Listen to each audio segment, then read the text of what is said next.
के लिए रवाना हुए हैं बीजेपी नेता शुभेंदु अधिकारी। उन्होंने पहले ही बता दिया था कि वो संदेश खाली जाएंगे और जो गिरफ्तारी शाहजहां शेख की हुई है उसको लेकर भी उन्होंने सवाल उठाए। उनका ये कहना है कि पहले मंगलवार रात को ही उसे हिरासत में लिया गया, सुरक्षित हिरासत में लिया गया और अब आश्वासन पूर्ण गिरफ्तारी हुई है। 5 स्टार सुविधाएं दी जाएंगी, क्योंकि जब शाहजहां शेख कोर्ट से बाहर निकला उस दौरान भी विक्ट्री साइन दिखाता हुआ नजर आया। बीजेपी लगातार हमलावर है और अब शुभेंदु अधिकारी संदेश खाली के लिए रवाना हो गए हैं। उनका यह कहना है कि वो जाएंगे, पीड़ितों से एक बार फिर मुलाकात करेंगे और सवाल उठा रहे हैं शाहजहां शेख की आश्वासन पूर्ण गिरफ्तारी को लेकर भी। और ये तस्वीरें आपको दिखा रहे हैं, रवाना हो रहे हैं बीजेपी नेता शुभेंदु अधिकारी संदेश खाली के लिए, उस दौरान की तस्वीरें हैं। आपको बता दें कि शेख शाहजहां को 10 दिन की पुलिस रिमांड पर भेजा गया है। बेल के लिए वकील भी पहुंचा था, जिस पर हाईकोर्ट ने कहा कि उसे गिरफ्तार रहने दो, हमें उससे हमदर्दी नहीं है। और कुछ ऐसा ही बीजेपी भी लगातार कह रही है। हालांकि शुभेंदु अधिकारी ने भी कहा कि अगर भारतीय जनता पार्टी ने आंदोलन नहीं किया होता, धरना नहीं दिया होता, आवाज उन पीड़ित महिलाओं की नहीं उठाई होती, दबाव नहीं बनता, तो ये गिरफ्तारी भी नहीं होती।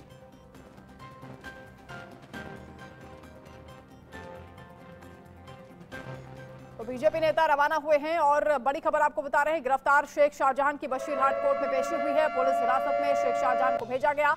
कोर्ट ने शेख शाहजहां को पुलिस हिरासत में भेजा है। 10 दिन की पुलिस हिरासत में शेख शाहजहां को भेजा गया। बशीरहाट कोर्ट में शेख शाहजहां की पेशी हुई है।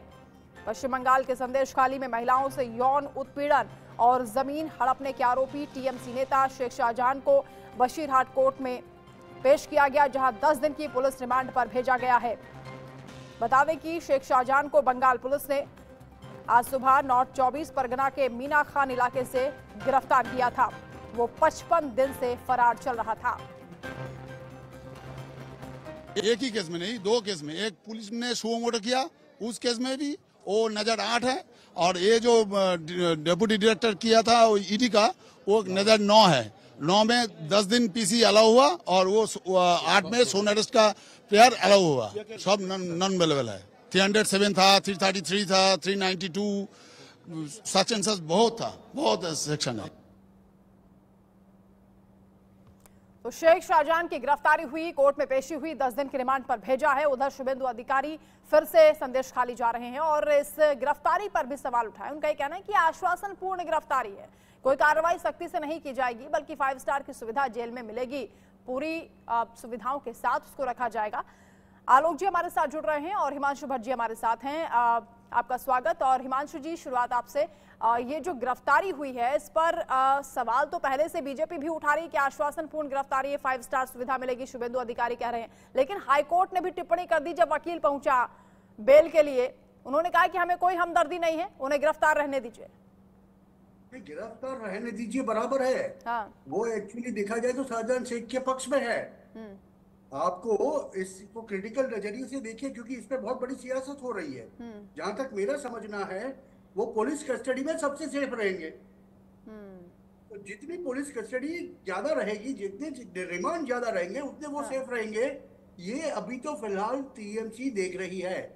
देखिए सरकार किसकी है पश्चिम बंगाल के अंदर? तृणमूल कांग्रेस की। जुडिशरी को हम छोड़ देते हैं, जुडिशरी ने तो अपना काम कर दिया, मगर पुलिस किसके हाथ में है? पुलिस का पावर किसके हाथ में है? राज्य सरकार के हाथ में। तो राज्य सरकार इनको अपने पास रखेंगे, बोलेंगे हमें बहुत सी पूछताछ करनी है इनसे। रिमांड 10 दिन के ले लिए, 10 दिन तक सेंट्रल एजेंसीज इनके ऊपर हाथ नहीं लगा पाएगी। देखिए ये सबसे बड़ी बात है। और इसीलिए राजकीय पक्ष वाले राजकीय तरीके से इसको देखते हैं, बोलते हैं ये आश्वासन पूर्ण है, 5 स्टार सुविधाएं दी जाएगी, ये सब तो वो बोलेंगे, मगर एक्चुअली होगा क्या? शाहजहां शेख को सेंट्रल एजेंसीज के इन्वेस्टिगेशन से 10-12 दिन के लिए वेस्ट बंगाल पुलिस ने सेव कर दिया। मैं इसको ऐसे देखता हूँ। 42 केस दर्ज हैं और हाईकोर्ट ने यह भी टिप्पणी की है कि 10 साल तक उनके वकील को कहा कि आप इसी में बिजी रहेंगे, कोई और केस आपको लेने की जरूरत नहीं है, इतने ज्यादा केस हैं, लंबी कार्रवाई चलेगी। आलोक जी। जी हाँ, देखिए ये जिस तरह से जितने अपराध किए गए हैं और जिस तरह के आरोप हैं बहुत ही गंभीर हैं, धाराएं भी बहुत गंभीर हैं। और जैसा हिमांशु जी कह रहे थे, इसमें कोई शक नहीं है कि ममता सरकार ने लगातार उनको प्रश्रय दिया, उनको कैसे बचाने की कोशिश की। और आपको याद है, पहले तो सीबीआई भी वहां पहुंचती है या ईडी पहुंचती है, तो उसको भी ममता बनर्जी कई बार तो अपने लोगों के लिए धरने पर भी बैठी है मुख्यमंत्री रहते हुए।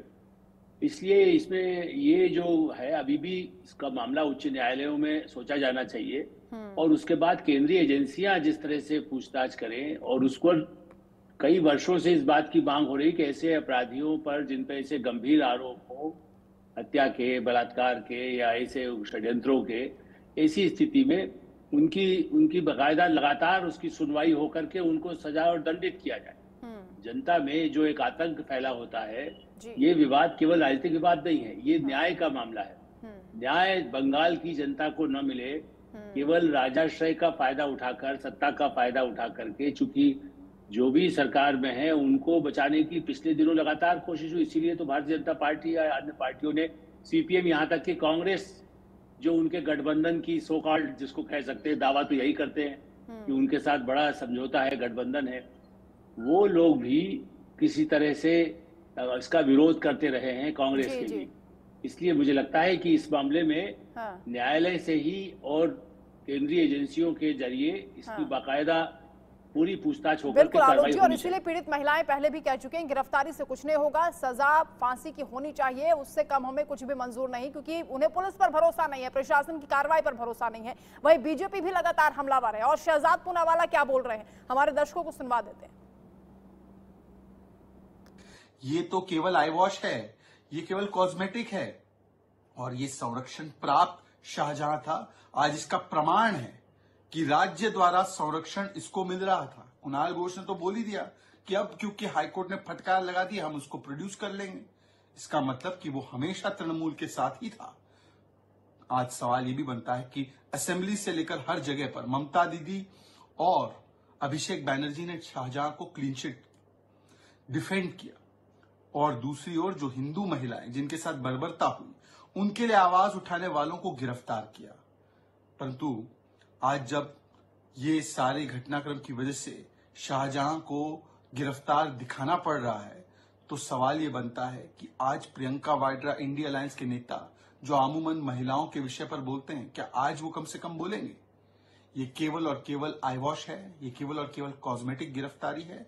और किस प्रकार से तृणमूल कांग्रेस उसे बचा रही थी, शाहजहां को बचा रही थी, उसका प्रमाण हमने देखा है। तो बीजेपी से कॉस्मेटिक गिरफ्तारी बता रही है, 5 स्टार सुविधाएं दी जाएंगी, पूरी अच्छे से देखभाल होगी, हिरासत में कहा जा रहा है, और फोन भी उनको दिया जाएगा। हिमांशु जी, ये बीजेपी का ये कहना है कि दबाव अगर नहीं बनाया होता, आंदोलन नहीं किया होता, तो गिरफ्तारी भी नहीं होती। और इस गिरफ्तारी से एटलीस्ट उन महिलाओं को थोड़ा सा सुकून मिला होगा जिनके आरोपों को खारिज किया जा रहा था, जिनके लिए यह भी कहा जा रहा कि ये महिलाएं तो बाहर से बुलाई गई हैं, नकाब पहनकर आई। नहीं, देखो, ये थोड़ा सा सुकून मिलने वाली बात नहीं है। देखो, जहां हम यौन उत्पीड़न की बात करते हैं, गैंगरेप की बात करते हैं, this are not the ones, ये ऐसे गुनाह नहीं है जिनको माफ किया जाए। कोई भी हो उसे कड़ी से कड़ी सजा मिलनी चाहिए कायदा के प्रावधान के अनुसार, वॉट एवर लॉ सेज, मगर ये इनकी रिमांड की 10 दिन की, आप समझिए केस कौन सा था, ईडी की टीम गई थी, उसके ऊपर हमला किया जी। वो केस के अंदर क्या इतना इन्वेस्टिगेशन करना है कि 10 दिन के रिमांड लेने पड़े आपको? तो ये जो आई वॉश और ऑगवॉश कहते हैं ना जिसको, ये वो बात है। इसे 10 दिन के रिमांड का मतलब है कि 10 दिन तक आप सेंट्रल एजेंसियों से इनको बचाओ, पुलिस की हिरासत में रख। 5 स्टार ट्रीटमेंट मिले ना मिले वो बात अलग है जी, उसमें उस सियासत में हम नहीं जाएंगे। मगर ये जो है, यहाँ पर तो हाईकोर्ट को संज्ञान लेना पड़ेगा, बड़ी कोर्टों को संज्ञान लेना पड़ेगा और स्पष्ट रूप से बताना पड़ेगा कि आप इस राज्य के अपराधी हो, इस राज्य के लोगों के अपराधी हो। यहाँ पर आप पे गैंग रेप का, यौन उत्पीड़न का आरोप है, तो आपका केस ये राज्य के अंदर नहीं, सेंट्रल में चलेगा। ऐसा कुछ होना चाहिए। यानी जिस हिसाब से कार्रवाई को आगे बढ़ाया जा रहा है, प्रोसीडिंग की जा रही है, उसका मतलब हो जाता है कि ममता सरकार एक्सपोज हो रही है। आलोक जी, हो रही है। आश्चर्य की बात यह है कि श्रीमान राहुल गांधी, जो कांग्रेस के बड़े नेता हैं, बड़ी न्याय यात्रा बंगाल से निकाल करके और अब तो ब्रिटेन पहुंचे हुए हैं, वो इस मामले पर कोई ज्यादा बात नहीं कर रहे हैं। उनकी पार्टी केवल, जैसा मैंने कहा कि अधीर रंजन चौधरी वगैरह जो कि उनकी लोकल लड़ाई है, बाकी तो राहुल गांधी कहते नहीं हमारा तो ममता के साथ बहुत अच्छा है, और इसीलिए वो उसका विरोध डायरेक्टली सेंट्रल लीडरशिप नहीं करती। यही सबसे बड़ा दुर्भाग्य है कि उसको बचाने के लिए, और जबकि हम बड़ा सम्मान करते हैं, मुख्यमंत्री ममता बनर्जी तो लड़ाई लड़ करके आई हैं, लेकिन ऐसे अपराधियों को कैसे क्यों प्रश्रय दे रही है उनकी सरकार, ये $1 मिलियन सवाल है। और उनके जो साथी हैं, प्रियंका गांधी तो चलिए बड़ी नहीं, लेकिन राहुल गांधी तो पूरी न्याय यात्रा देश में निकाल रहे हैं। अपने देश की, बंगाल की महिलाओं को जो हाहाकार कर रही है, उस मामले पर वो ब्रिटेन में जाकर के नहीं, वो मोदी सरकार पर हमला जो डिमांड कर रहे हैं। क्या सियासी मजबूरी है, अब तो जनता भी समझने लगी है कहां पर बोलना है, कहां नहीं बोलना है, ये भी राहुल गांधी सिखा रहे हैं इन दिनों। अब पश्चिम बंगाल के राज्यपाल ने प्रेस कॉन्फ्रेंस भी कर दी है, वो भी खबर दर्शकों को बता देते हैं। राज्यपाल सीवी आनंद बोस ने प्रेस कॉन्फ्रेंस की, मीडिया से मुखातिब हुए। उन्होंने कहा कि लोकतांत्रिक सरकार में इंसाफ का इंतजार जरूरी है, संदेश खाली पर आरोप प्रत्यारोप बंद होने चाहिए। इंसाफ का इंतजार करिए, लेकिन वो इंतजार कितना लंबा होगा ये भी नहीं कहा जा सकता है। लोकतांत्रिक सरकार में हालांकि इंसाफ का वेट करने की बात राज्यपाल कर रहे हैं। ये वही राज्यपाल हैं जिन्होंने ये भी कहा था कि पीड़ित महिलाओं को कहीं पर भी अगर शरण नहीं मिलती है मेरे पास आए। उनके लिए हेल्पलाइन नंबर भी जारी किया था और सख्त टिप्पणी की थी सरकार को लेकर, प्रशासन को लेकर। उन्होंने कहा था रविन्द्रनाथ टैगोर की धरती पर जो हो रहा है भयावह है, शर्मनाक है। धीरे धीरे रे मना, धीरे सब कुछ होय, माली सींजे सौ खड़ा, ऋतुआए फल होय। We have to wait in democracy, in democratic governance. We have to wait for justice to be done. Justice delayed, of course, is difficult for us to bear, but justice is done. A few days have been lost, which is deplorable. That now it is not the time for a blame game. If any lapses have taken place from government or any other authorities, we have still time to look into that, dissect it, and come at our own decision. Now what is required is a concerted action to see that this kind of things do not happen in future. Action has to be taken against a particular culprit who has been apprehended, and also others who are in the offing. They should be brought out. Action should be taken. This is a requirement for peace and harmony in society. People of Bengal deserve to live in peace. इंसाफ मिलना चाहिए, ये कहा राज्यपाल ने। और आलोक sir, ये भी कहा कि एक तरीके से पाप का घड़ा जब भर जाता है तो वो फूट जाता है। हिमांशु जी, तो सीधी सी बात है, उन्होंने जो बात कही बड़ी सीधी सीधी बात कही। हाँ। और सीधी सीधी बात दिस पर्टिकुलर आरोपी के बारे में भी कि हाँ भाई डिले हो गया, मगर न्याय मिलना चाहिए। मगर क्या न्याय मिलेगा? हाँ।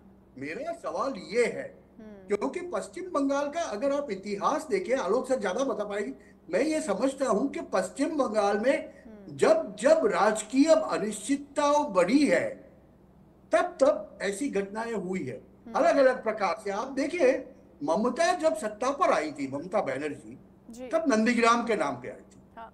मुझे डर कहीं ये है कि ये संदेश खाली 2024 में तृणमूल कांग्रेस का नंदीग्राम न बन जाए और उनको सत्ता से हाथ धोना पड़े।